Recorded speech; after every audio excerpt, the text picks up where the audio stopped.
கருக்குழாயில குழந்தை நின்னுடுச்சு. இல்ல ectopic pregnancy.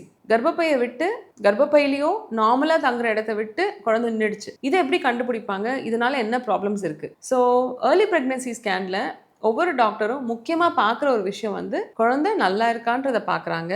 Uterus எப்படி இருக்குன்னு பார்க்குறாங்க. ஓவரி எப்படி இருக்குன்னு பார்க்குறாங்க. பட் அதில முக்கியமா ஃபர்ஸ்ட்டு குழந்தை எங்க இருக்குன்றத பார்ப்பாங்க. ஸோ குழந்தை நார்மலா கர்ப்பப்பைக்குள்ளார எண்டோமெட்ரியம்ன்ற இடத்துல பதிஞ்சு வளரணும். சில டைம் அது கர்ப்பப்பையோட கார்னர்ல போய் கார்னுவல் பிரெக்னன்சி இல்ல அதோட எண்டுல போய் இன்டர்ஸ்டிஷியல் பிரெக்னன்சியா ஆயிடுது. சில பேருக்கு டியூப்லயே கரு நின்னுடும். அப்ப டியூபல் பிரெக்னன்சி அப்படின்னு சொல்றோம். ஸோ அப்ப டியூபல் பிரெக்னன்சி கொஞ்சம் கொஞ்சமா எடுத்துட்டு வந்து யூட்ரஸ்ல வச்சிட முடியுமா அப்படின்னு சொல்லி கூட நிறைய பேஷண்ட் கேட்டிருக்காங்க. we are eager to do that but it's not possible.